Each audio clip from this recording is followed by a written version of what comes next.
Para saudara dan saudari yang Tuhan cintai, selamat pagi dan selamat bertemu lagi dalam Renungan Harian edisi hari Selasa tanggal 9 Maret 2021 dalam masa Prapaskah yang ketiga.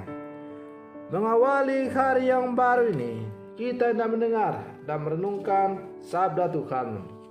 Marilah sebelum kita mendengar dan merenungkan sabda Tuhan, kita berdoa. Dalam nama Bapa dan Putra dan Roh Kudus. Amin. Allah Bapa, sumber pengharapan, janganlah kiranya kau tarik kira imanmu dari kami, tetapi semoga engkau berkenan menampakkan kasetiamu seturut janjimu kepada Abraham. Bersabdalah ya Tuhan, kami siap untuk mendengarkan. Terpujilah engkau Bapa, Putra dan Roh Kudus, kini dan sepanjang segala masa. Amin. Para saudara dan saudari yang Tuhan cintai, sabda Tuhan yang hendak kita dengar dan kita renungkan untuk mengawali hari yang baru ini, hari Selasa dalam masa Prapaskah yang ketiga, diambil dari Injil Matius pasal 18 ayat 21 sampai 35. Tuhan sertamu. Inilah Injil Tuhan kita Yesus Kristus menurut Santo Matius. Sekali peristiwa, Petrus datang kepada Yesus dan berkata, "Tuhan, sampai berapa kalikah aku harus mengampuni saudaraku jika ia berbuat dosa terhadap aku? Sampai 7 kali?" Yesus berkata kepadanya, "Bukan, aku berkata kepadamu, bukan sampai 7 kali, melainkan sampai 70 kali 7 kali. Sebab hal kerjaan surga itu seumpama seorang raja yang hendak mengadakan perhitungan dengan hamba-hambanya. Ketika ia mulai mengadakan perhitungan itu, dihadapkanlah kepadanya seorang yang berhutang 10.000 talenta.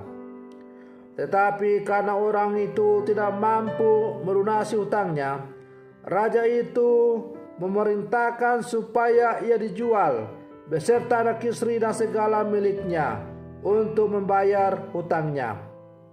Maka sujudlah hamba itu menyembah dia, katanya, 'Sabarlah dahulu, segala hutangku akan kulunaskan.' Lalu tergeraklah hati raja oleh belas kasihan akan hamba itu, sehingga ia membebaskannya dan menghapuskan hutangnya. Tetapi ketika hamba itu keluar, ia bertemu dengan seorang hamba lain yang berhutang 100 dinar kepadanya. Ia menangkap dan mencekik kawannya itu, katanya, 'Bayar hutangmu.' Maka sujudlah kawannya itu dan memohon kepadanya, 'Sabarlah dahulu, hutangku itu akan kulunaskan.' Tetapi ia menolak dan menyerahkan kawannya itu ke dalam penjara sampai dilunaskan segala hutang itu. Melihat itu, kawan-kawannya yang lain sangat sedih, lalu menyampaikan segala yang terjadi kepada tuan mereka. Maka raja itu menyuruh memanggil hamba pertama tadi dan berkata kepadanya, 'Hai hamba yang jahat, seluruh hutangmu telah kuhapuskan karena engkau memohonnya kepadaku. Bukankah engkau pun harus mengasihani kawanmu seperti aku telah mengasihani engkau?' Maka marahlah tuannya itu dan menyerahkan dia kepada algojo sampai ia melunaskan seluruh hutangnya. Demikianlah Bapakku yang di surga akan berbuat terhadap kamu apabila kamu masing-masing tidak mengampuni saudaramu dengan segenap hatimu." Demikianlah Injil Tuhan. Para saudara dan saudari yang Tuhan cintai, salah satu tanda orang beriman adalah memiliki sikap pengampunan dalam dirinya. Pengampunan adalah obat manjur untuk menyembuhkan luka di hati dan memulihkan hubungan yang telah rusak retak dengan Tuhan dan sesama. Pengampunan membuka jalan menuju kedamaian baik di dunia maupun di akhirat. Para saudara dan saudari yang Tuhan cintai,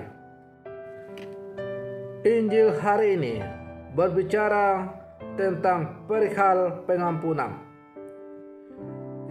Petrus datang kepada Yesus dan bertanya, "Sampai berapa kali kita perlu mengampuni orang yang bersalah kepada kita?" Pertanyaan ini diajukan Petrus pada Yesus, yang jawabannya kemudian diberikan dalam bentuk perumpamaan. Yesus hendak mengajarkan keutamaan belas kasih kepada para muridnya. Bentuk konkretnya adalah pengampunan dengan segenap hati. Dasar dari setiap tindakan mengampuni adalah kasih Allah. Bahwasanya kita telah menerima kasih dari Allah yang selalu mau mengampuni kesalahan dan dosa kita. Maka kalau Allah yang adalah kasih itu telah memberikan pengampunan secara cuma-cuma kepada kita manusia, yang dilambangkan dengan orang yang berhutang kepada raja tadi, maka kita telah diampuni. Seberapa banyak pun dosa kita telah diampuni oleh Allah, asal kita mau sungguh bertobat dengan sungguh-sungguh. Maka setiap murid Kristus pun dipanggil untuk meneladani kasih Allah dengan cara mengampuni mereka yang bersalah kepada para murid atau kepada sesama.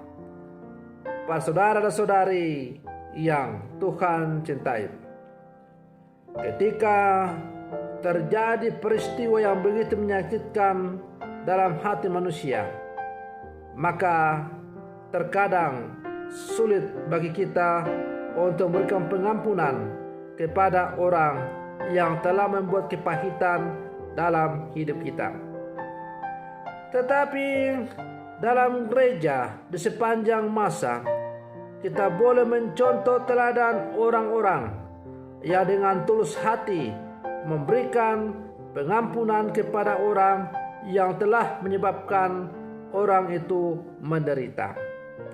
Ambillah contoh konkret yang mungkin masih segar dalam ingatan kita. Ketika Paulus Yohanes kedua ditembak oleh seorang Muslim radikal, Mehmet Ali, di lapangan Santo Petrus, yang hampir saja merenggut nyawanya. Ternyata Paulus Yohanes kedua memberikan contoh teladan yang sungguh luar biasa. Setelah Paulus keluar dari rumah sakit dan ia telah sembuh, maka ia mengunjungi penembaknya itu yang hampir saja merenggut nyawanya. Ia merangkul dan memeluk orang yang hampir saja merenggut nyawanya itu, dan dia mengampuni dengan sepenuh-penuhnya orang yang telah membuat dia hampir kehilangan nyawa itu.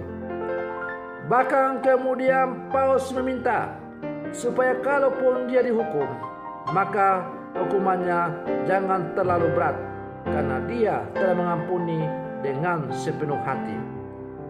Para saudara dan saudari yang Tuhan cintai, pengampunan yang tulus yang diberikan oleh Paulus Yohanes kedua itu mengubah perilaku hidup dari Mehmet Ali yang tadinya beringas menjadi seorang pembunuh, berubah bertobat dan akhirnya nanti di kemudian hari setelah ia keluar dari penjara, maka ia pergi tinggal di Polandia. Dan kemudian di sana ia memberikan dirinya untuk dibaptis dan menjadi seorang pengikut Yesus. Para saudara dan saudari yang Tuhan cintai, kadang-kadang dalam kehidupan kita sungguh mengalami kesulitan untuk memberikan pengampunan kepada sesama yang telah memberikan rasa sakit kepada kita. Tetapi disitulah dituntut oleh Yesus kepada setiap orang yang sungguh mau menjadi pengikutnya. Bila mana kita sungguh-sungguh mau menjadi murid Yesus yang sejati, maka kita harus mencontoh teladan dari Yesus dan sejumlah tokoh-tokoh terkenal lainnya di dalam gereja dalam memberikan pengampunan. Ketika Yesus diolok-olok, Yesus dihina, dicaci maki, bahkan ketika ia bergantung di atas kayu salib, dia terus dihina, diolok-olok, Yesus tidak membalas. Malahan ia berdoa dari atas kayu salib itu, "Ya Bapa, ampunilah mereka, karena mereka tidak tahu apa yang mereka lakukan." Para saudara dan saudari yang Tuhan cintai, pengampunan atau mengampuni dengan tulus hati adalah merupakan ciri khas seorang murid Yesus.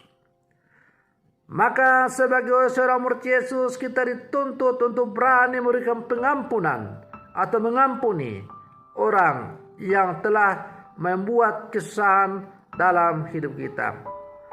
Beranikah kita? Ya, sebagai murid Yesus kita harus mengatakan berani, walaupun untuk itu perlu perjuangan. Tetapi ketika kita mampu memberikan pengampunan, maka kita dibebaskan dari belenggu rasa dendam. Akhirnya kita menjadi anak-anak Allah yang merdeka karena dibebaskan dari belenggu dendam kesumat yang telah membelenggu kita dan membuat kita tidak bebas dalam menjalani kehidupan kita. Para saudara dan saudari yang Tuhan cintai, semoga perlindungan saya untuk mengawali hari yang baru, hari Selasa dalam masa Prapaskah yang ketiga ini, sebagai menghantar kita untuk menjalani masa-masa retret agung kita, untuk menyongsong pesta keimanan kita, pesta kebangkitan Tuhan kita Yesus Kristus. Semoga demikian. Selamat pagi, Tuhan Yesus memberkati.